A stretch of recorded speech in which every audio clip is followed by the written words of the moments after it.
Halo guys, kita sekarang menuju Sungai Yordan, salah satu situs kalau kita ingin ke Holy Land lalu dikunjungi. Kita tahu Sungai Yordan itu ada menjadi sebuah tempat yang dikunjungi pada saat itu oleh tepatnya Tuhan Yesus untuk dibaptis. Tapi ini bukan tempat pembaptisan Tuhan Yesus. Ini hanya sebuah tempat yang dipakai untuk wisatawan saat ini. Kenapa? Karena sebenarnya tempat pembaptisan Tuhan Yesus yang paling benar itu secara tradisi dan sejarah itu ada di atas Sungai Yordan ini, dekat ke Jericho. Jadi tadi guide sudah menyatakan nanti kalau ada waktu kita ke tempat itu juga yang benar secara tradisi iman dan sejarah. Jadi kita akan masuk, ini gerbang masuk menuju Sungai Yordan.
Halo guys, setelah dari Gereja Kana, kami sekarang ada di situs Sungai Yordan.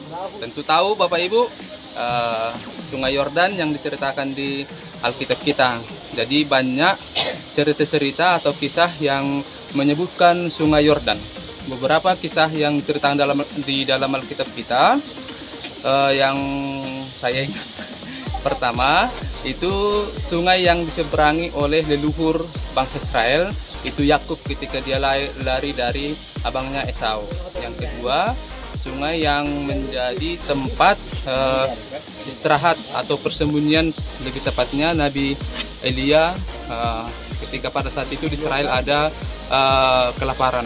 Dan yang ketiga, menjadi sungai yang diseberangi oleh leluhur nenek moyang bangsa Israel setelah keluar dari Mesir, di mana mujizat Tuhan terjadi, Sungai Yordan berhenti mengalir dan bangsa Israel bisa masuk ke tanah perjanjian dengan berhentinya Sungai Yordan. Dan di Sungai Yordan juga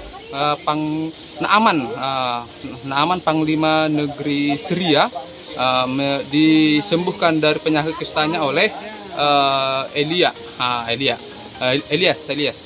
Jadi ini dan yang paling terkenal, Sungai Yordan menjadi tempat di mana Yesus Tuhan kita dibaptis, di mana Yesus menyatakan kesediaannya untuk turun ke dunia orang mati, rela menanggung dosa manusia dan bangkit kembali dari kematian. Itu beberapa kisah yang ada di Alkitab kita yang menyebut tentang Sungai Yordan. Ya, mari kita lihat lagi Bapak Ibu, Sungai Yordan. Bapak Ibu, salah satu hal yang menjadi sebuah kebiasaan atau tradisi di tempat ini yaitu adanya sebuah katakanlah ritus pembaptisan. Jadi kami rombongan tidak melakukan ritus tersebut.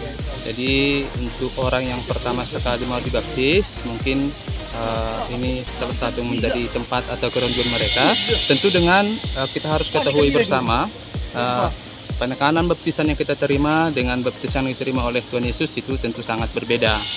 Kalau baptisan yang telah diterima oleh Yesus sebagai tanda, sebagai janji, dan sebagai sebuah komitmen akan sebuah kerelaannya untuk menanggung turun ke dunia orang mati, menanggung dosa manusia.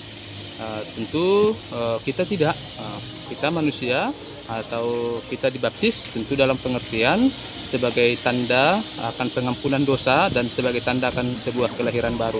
Itu yang membedakan baptisan yang kita terima dengan baptisan yang diterima oleh Tuhan kita Yesus Kristus.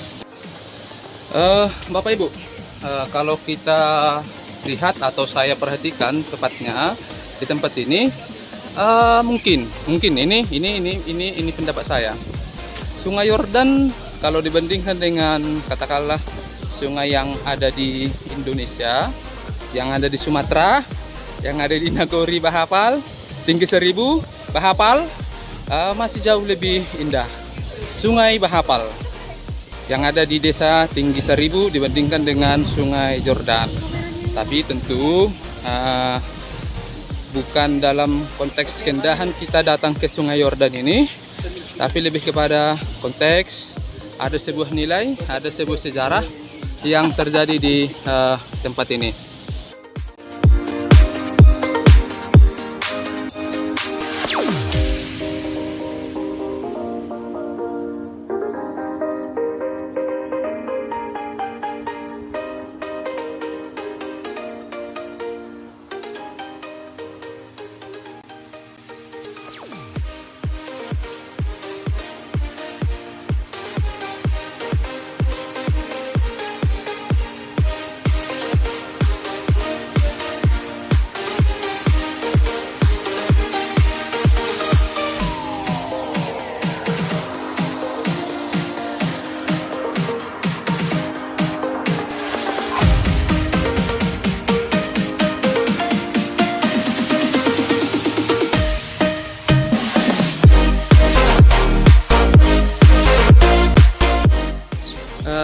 Baik Bapak Ibu, kita akan kembali ke bus. Kita hanya diberikan waktu 10 menit karena kita akan melihat lagi waktu atau tempat yang lain. Jadi kita hanya sebentar. Oke, kita kembali ke bus. Panas guys, jadi harus pakai topi. Harus kembali ke bus. Halo Kak Roni, ayo. Halo, sapa dulu. Hai, makan kami ya. Oke guys, kita kembali ke bus.